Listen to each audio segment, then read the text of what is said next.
What's up guys, welcome to yet another dose of your regular anime recommendations.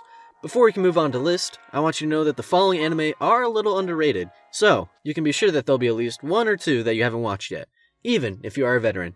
So, let's just dive into the list and see what we've got. Starting from number 10, we have Day of Wrath.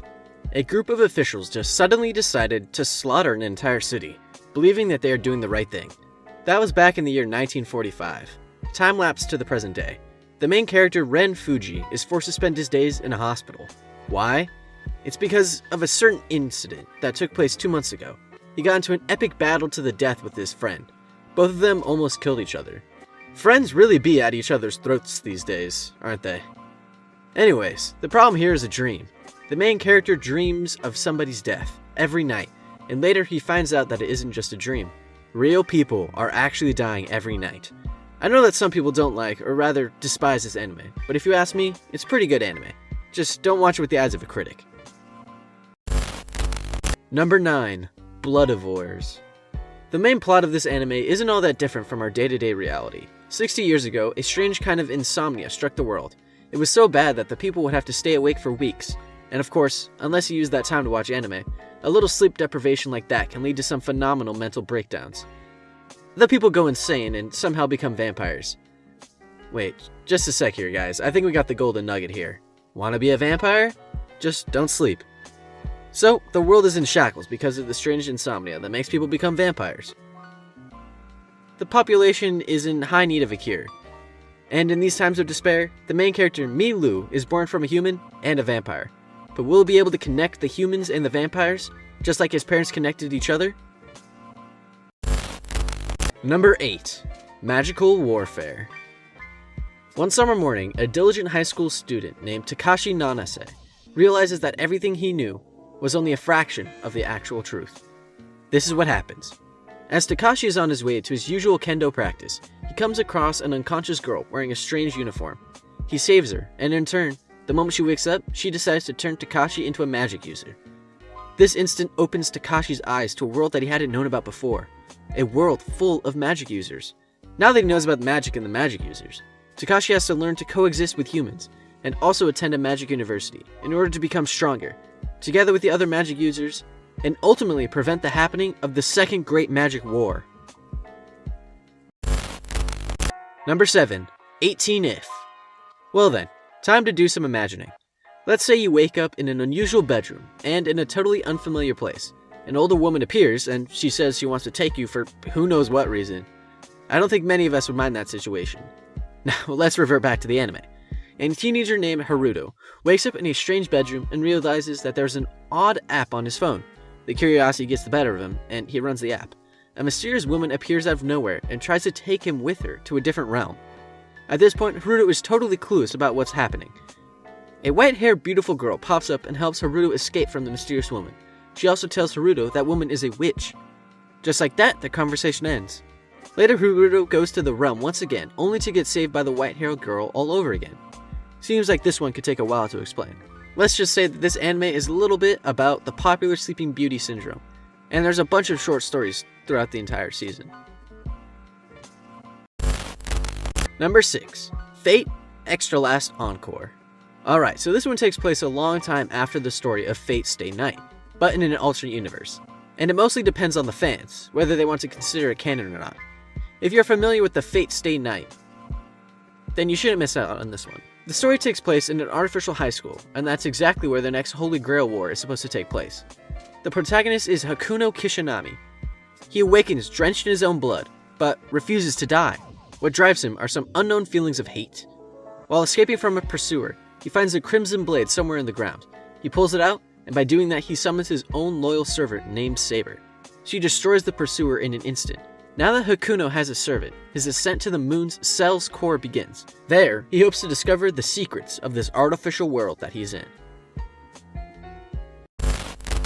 Number 5. My Cultivator Girlfriend. There sure are a lot of Chinese anime out there that many people don't know of, aren't there? Well, this one is also Chinese. The main character, Li Ying Zhang, accidentally attains a segment of supernatural powers of a girl named Lu Zi. Now that he's done the extraordinary, he was given two choices: to either die or form a contract with her and start his new life as a cultivator. He chooses the latter and realizes that he now has some insane spiritual powers inside of him. But will he be able to live life as a cultivator? While watching this anime, you can expect some decent fan service that is neither extreme nor too modest. Just some charming ichi scenes to light up your mood. Number 4. Trinity 7. Even though Trinity 7 isn't all that different from your usual magic school ichi anime, it continues to stand out, time and time again. I wonder why that is. It's because of the characters. Honestly, there's a lot of questionable fan service in this anime, and the personalities of the characters endorse that even more. We have a main character who practically embraces what it means to be a confident pervert. His name is Arata, and he is a powerful and competent pervert. He handles the inevitable ichi scenes as they are. He puts in a little humor and makes the girls drown in their own embarrassment. He doesn't care what anybody thinks of him, and is always brutally honest when commenting on any girl's body or even underwear. This brings us to the plot. One ordinary day, the sun stops shining, and everyone but Arata suddenly disappear. The name of this event was the Breakdown Phenomenon, and instead, an artificial world gets created.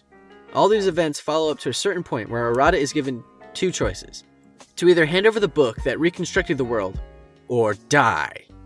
But Arata proposes another scheme, which is to enroll in the top secret magic school called the Royal Biblia Academy. And just like that, his daily life as an avid pervert begins. I know this seems a little confusing, you'll have to watch the actual episode to get all this. Number 3. Flame of Recca. Once in a while, everyone should try one of the old classics. Flame of Recca is a classic from the late 90s, and it is appreciated by fans for all the right reasons. The main character named Hanabishi Recca likes to believe that ninjas still exist. However, his family isn't related to ninjas at all. In fact, they make fireworks. Be that as it may, Recca is fixated on the idea that he is a modern-day ninja.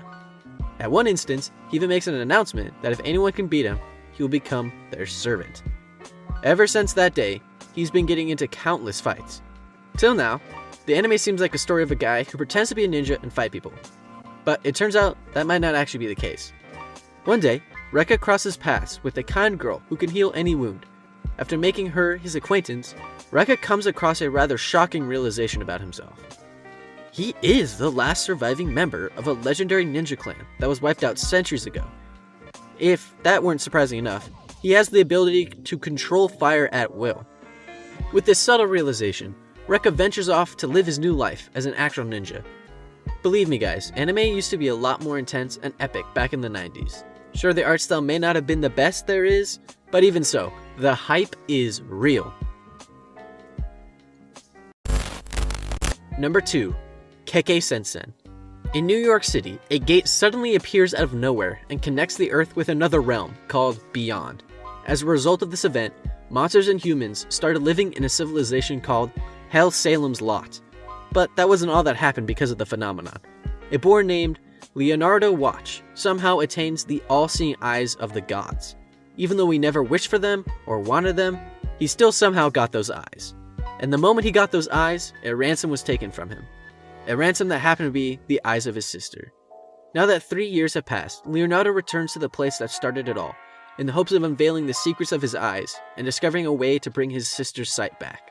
But his journey isn't going to be easy, as he'll have to maintain constant awareness of the otherworldly enemies around him. The only way to win is to use the power of the dominant eyes he already has. Number 1. Tenshi Muyo, War on Geminar. A 15-year-old boy named Kensha gets kidnapped and is brought to the world of Geminar. But what does the boy have to do to get back home? The answer is very simple.